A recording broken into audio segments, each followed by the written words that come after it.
Hello and welcome to a brand new video. In today's video I would like to explain some of the things that you should be aware if you're going to start creating video content with a DSLR or any similar type of camera.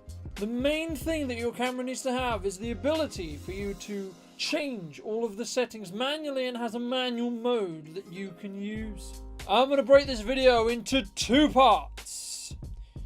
The first will talk about the three main things and what they are and what they actually mean. And then the second half will talk a little bit about what settings to use and why you should use them. So the three things which you need to know is ISO, shutter speed, and aperture. ISO is how sensitive your camera is to light. Now, the larger this number, the more sensitive your camera is going to be to light. Now, the problems with bumping your ISO up in any way is you're going to introduce some noise or some digital interference into your image.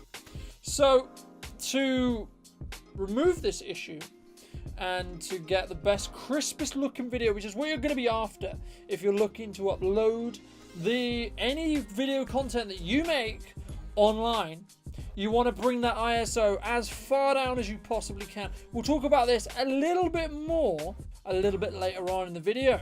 Now, the next thing that you need to understand is your shutter speed. Now, what this basically means is this is the time on each frame that your shutter will be open for, and this controls what your motion blur looks like when you move it, when a subject or you or whatever you're filming moves around in your scene. Aperture is how wide the iris of your lens is open or closed. This will be displayed on your camera as a number with an F in front of it. The smaller the number, the wider your iris is open. This is one of the best ways for you as a videographer or a filmmaker or someone who is interested in creating video or photos, is the best way to choose the amount of light in your image. Now, in this video, I'm mainly going to be talking about video. Now, all of these skills and all of these things, so ISO, aperture, and shutter speed, are going to be things you're going to use when you're doing photography. But there's a couple of things you need to think about, and a couple of things that you need to make sure that you understand if you're going to be going into video and using a DSLR or a similar kind of camera to record your video, because it will change dramatically what your footage looks like. Now, the reason why in most cases I would say that recording video is a lot harder than taking a photograph is because to change the exposure, which is how bright or how well exposed or how you can see your image, is you only really have your aperture to play with, because if you bump up your ISO, then you're going to introduce that noise and you're going to get some digital interference in your image, and it isn't going to be as crisp. And we want as crisp and as beautiful as an image as we can get. And with your shutter speed, yes, you can change how long your shutter is open for, but that is also going to change how your motion blur looks. The lower number of your aperture can help you create really nice looking bokeh effects. Now, those of you who don't know what bokeh is, I talk about this more in a video that's up and coming on the channel, so make sure to check it out if you haven't already. But it is what gives the illusion or gives the idea of there being that blurred background, and you really homing in on what I want you to look at, which is me, and to understand and to listen to what I'm telling you about apertures. One of the first things you need to think about when you're filming for YouTube or filming in general is what is your main purpose of this footage going to be. For example, this talking head sequence that I'm doing right now, I already know that I'm going to play this back at normal speed. So I want the most cinematic look possible and the most natural looking motion blur and most natural looking video that I can produce. Now I'm achieving this by making sure that I record at 24 FPS. Now the reason why this is the most cinematic look, there's a lot of different things, and I'll let you do some Google searches about why specifically that is. But between filmmakers and video makers in general, 24 FPS has been the standard for something that looks as cinematic, and it will give you the most natural motion blur in your footage as long as your settings are correct. We're going to go over those settings in a moment, so don't worry if you don't know them. If you want to go to the part of the video where I just talk about the settings specifically, then please check out this timestamp right here. If you plan to slow down your footage so it doesn't play at natural speed, so if you record a 1 minute clip but you want that clip to play for 5 minutes, you're going to slow it down 5 times. So it plays 5 times as slowly. Now, something you need to understand about if you're going to slow down a clip like that, it will look laggy and framey, and there won't be enough information for smooth motion if you don't record at a higher frame rate. Because what the actual extra frame rate is, so you should be recording, if you're going to go for slow motion, you should be recording from anywhere from 60 all the way up to 240 or 1000, depending on your quality of camera and depending on what kind of camera you're using. And this is technical specializations that you will have in your technical specs of your camera. I'm going to leave the link down below to the camera I'm using. This camera is only able to record at 60 FPS, but that's completely fine for everything I do. When you slow your footage down and you play it back, you really want to aim still to have that 24 FPS per second, right? So frames per second, or FPS, basically is the amount of frames that will play within a second of your video. So your camera is going to capture a picture, and it's going to be a number of pictures depending on the number of FPS that you're recording at. So, for example, right now, my camera is capturing 24 photos per second of me talking to you, right? If I was recording at 60 FPS, it would record 60 different images of me talking to you right now. So, all of the B-roll stuff that you've seen in previous videos, and most of the B-roll which is used on YouTube in general, so if you're talking about Peter McKinnon's videos or Travel Fields videos or any other channel similar to that, they will at minimum record their slow-mo B-roll footage at 60 FPS. Now, most of them will record at 120. The reason why is it gives them more control in the editing process, because they can choose how long that B-roll lasts, how much do they slow it down. The more frames you have to work with, the more cinematic and smooth your footage will look after you slow it down. Now that everyone is on the same page about what aperture is, what ISO is, and what your shutter speed actually does in your DSLR or similar camera with a manual mode, all the cameras do this. It's just whether you can actually manipulate those settings and actually understand, and whether your camera actually shows you those settings specifically. I'm now going to explain some of the best practices or best things that I use personally, and all of the people I know from YouTube who film similar kind of content, and people who are doing gaming videos but want to step up their game and things like that, should be looking into do. Now, I'm going to do multiple other videos on some of the other aspects I'm briefly going to touch on in this video. So your lens choice is really going to matter. This is going to actually change your aperture and the amount of apertures you can go to. Also, lighting. Lighting is really, really important. I will explain the difference between natural light and then more studio-esque controlled light in a later video. If you want to see these videos, make sure to be subscribed. That is the best way to know when I'm going to bring out those videos. You are going to want to keep your ISO at as low as possible. Most cameras, the lowest setting is 100. You can get higher end cameras that can go even lower. The next thing you want to follow for shutter speed is going to be the 1/80th rule. So if you are, basically what this rule means is very simple. If you are recording, I'll use in this case 24 FPS, you are going to want to use 1/48 of a second. Now, there's not a lot of cameras that I know of that will do 1/48 of a second, but what you can do is you just go to the one that your camera can do. So for example, right now I am capturing my shutter speeds at 1/50th of a second. Now, the reason why you want to do this is it will create the most natural looking motion blur. If you bump your shutter speed up so it gets a greater number, so it goes towards a second or beyond the second, you are going to get more motion blur than you would normally.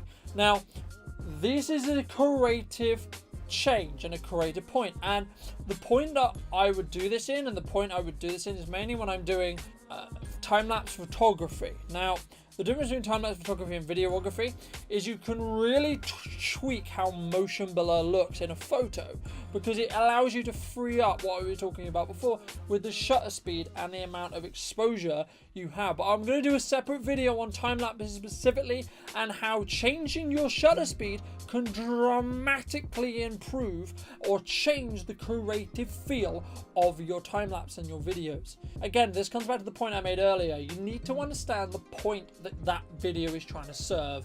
Do you want it to look as natural? Do you want it to look as clean, as aesthetically pleasing, as humanly possible that you can personally make? And a lot of this is not about gear. Yes, getting better cameras, better lenses, better microphones, better this, better that will help your footage look better. But if you don't know how to use those cameras and those gear and that kind of thing, there is no way you are going to be able to make as beautiful of an image as if you did. Going to move on to aperture. Now, your aperture, as I said before, controls how bright or dark your image is.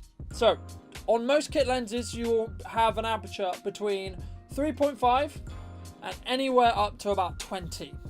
So F. So F20 or 22, all the way down to the widest aperture point, which will be 3.5. Now, for the most cinematic look possible, you are going to want to use the lowest aperture complete. The reason for this is going to do two things. One, it's going to mean that your image is as bright as it possibly can be with the lens and the environment you're using. You can change this with lighting and such like that, but it's also going to create the bokeh, which you're seeing behind me and behind my focus point, which is me talking, and going to really isolate what you are looking at. As an audience watching the video, you're really going to be isolated onto me and what I want, or you as the filmmaker want your audience to be focused on. You need to know what focus settings to use. So at the moment, I'm using a face recognition software within my camera that sees my face and keeps my face in focus. Now, there's two other modes on most cameras that I have been aware of in the just under a year that I've been doing photography and videography. Now, there's a normal box size or a wide focus range or box size on your camera, right? This will basically mean that you set a box, you set an image or a place in the frame where you want the camera or the lens to focus on.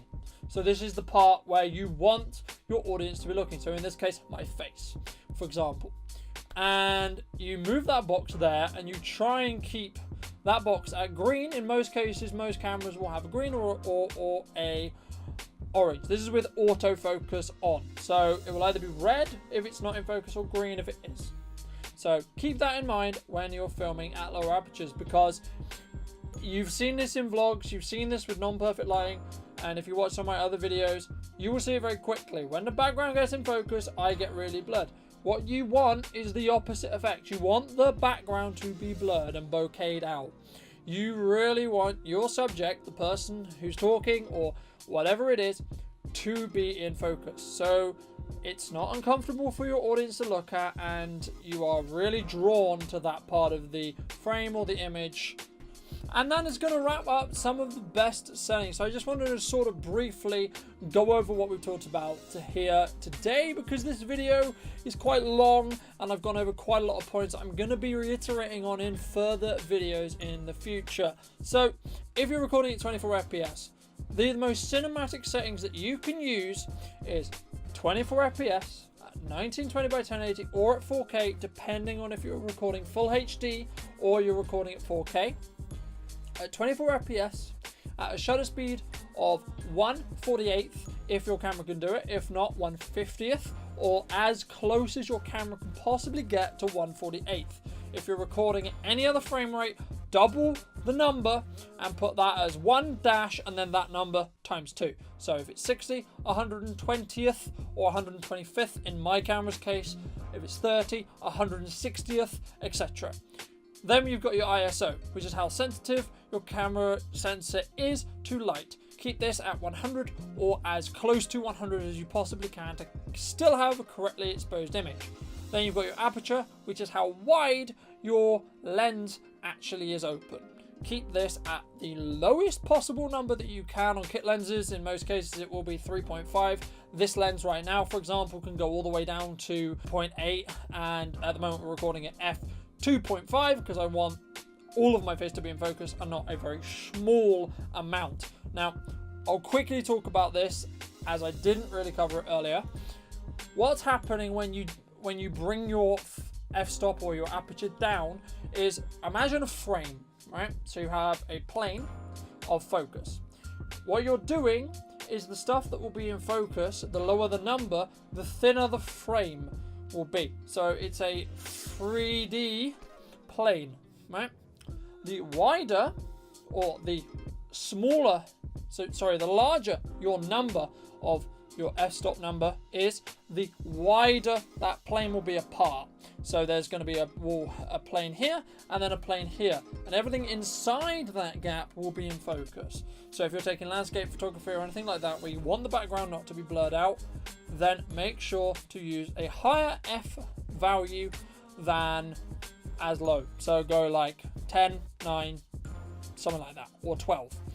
So I hope you guys enjoyed this video. If you did, apologies if it dragged a little bit, but there was a lot of important information I really wanted to cover. If you missed what's going on this channel and why the gaming channel was reverted back to the gaming channel, if you want to check out the gaming channel, it's linked on the main channel page. Make sure to check out this video up here, and I would like to thank you guys for watching. If you learned something in this video, or you are pumped to see more of me talk about how to light stuff, how to frame stuff, etc., and all the stuff I've been learning and will continue to be learning, we're just going to have editing tutorials come in the next couple of weeks as well. It's going to be really awesome and fun. I'm going to teach you some editing tricks and things techniques I've learned in the last couple of years of editing, and then also a year of filming like this.